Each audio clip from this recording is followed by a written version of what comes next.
이 일을 생각할 때 주의 사자가 현몽하여 이르되, 다윗의 자손 요셉아, 내 아내 마리아 데려오기를 무서워하지 말라. 그에게 잉태된 자는 성령으로 된 것이라.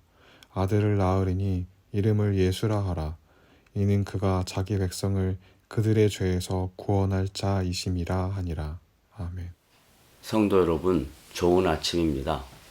오늘부터 이번 주 금요일 아침까지는 2021년 성탄 주간으로 생각하고 5번에 걸쳐 성탄의 진정한 성경적 의미가 무엇인지를 말씀을 통해 함께 나누어 보겠습니다. 먼저 일반적인 크리스마스에 대한 역사적 유래를 살펴봅니다. 주후 313년 니케아 종교회의에서 로마가 기독교를 공인하였습니다. 그 이후 주후 325년에는 콘스탄틴 대제가 기독교를 로마의 국교로 선포했습니다. 그 후 336년 로마에서 최초로 성탄절을 지킨 것으로 역사적인 사료입니다. 하지만 또 다른 학설은 AD 274년에 아우렐리아스 황제가 무적의 태양신 신전을 지으면서 12월 25일을 무적 태양 탄생일로 제정하여 자신을 신격화하기 위한 목적으로 사용되었던 날이기도 합니다. 그러나 1년쯤 지났을 때에 그 황제가 암살당하면서 이 날의 의미가 성탄절로 대체되었던 것으로 사료됩니다. 이에 반하여 신구약 성경에서는 예수 그리스도의 탄생 날에 대한 기록이 없습니다. 제자들이나 초대교회 영적 지도자들로부터 전승된 것도 없기 때문에 12월 25일을 예수님의 탄생일이라고 하기에는 불분명합니다.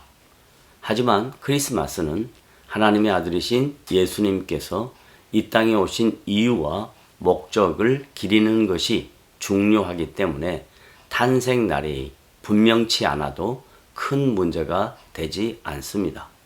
이제 크리스마스에 대한 어원에 대하여 함께 생각해 보겠습니다. 영어로 크라이스트는 헬라어 그리스도를 표기한 것이며 마스는 미사를 뜻하는 것입니다.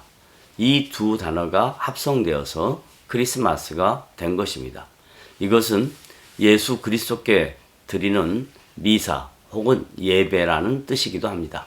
하지만 크리스마스가 마치 축제일이나 공휴일 등으로 이해되어 사람들의 향락의 도구가 되거나 캐럴을 부르면서 즐겁게 지내는 종교적 감성만을 채우는 것이나 가족들이나 친구들 그리고 자녀들에게 선물 주는 날이나 다가오는 새해의 덕담이나 소망을 나누는 것 등은 크리스마스의 본질을 곡해시켜버릴 수 있는 세속적인 행위이기도 합니다. 이것은 예수 그리스도의 탄생의 의미와 목적과는 전혀 관계가 없는 뒤틀어진 성탄의 의미인 것입니다. 이제 성경에서 강조하는 성탄에 대한 진정한 의미를 신약 성경의 첫 번째 책인 마태복음 1장에서 예수 그리스도의 족보를 기록한 후 예수님의 탄생에 대하여 정확하게 증거하고 있습니다. 예수 그리스도의 탄생은 하나님께서 아브라함에게 약속하신 구원 역사의 성취로 시작되는 것입니다. 이 구원 역사의 성취는 성령 하나님께서 친히 개입하신 사건이기도 합니다. 마태복음 1장 20절에 보면 그에게 잉태된 자는 성령으로 된 것이라고 증거하고 있습니다. 성령으로 잉태되었다는 것은 하나님께서 친히 인간의 몸을 입으시고 성육신하셨다는 것을 뜻하기도 합니다. 이것은 아브라함으로부터 다윗 때까지 14대, 다윗으로부터 바벨론으로 잡혀갈 때까지 14대, 바벨론으로 잡혀갈 때부터 그리스도까지 14대로 모든 시간과 공간 속에서 치밀하고 신실하게 약속을 지키시는 하나님의 일하심이 나타난 사건입니다.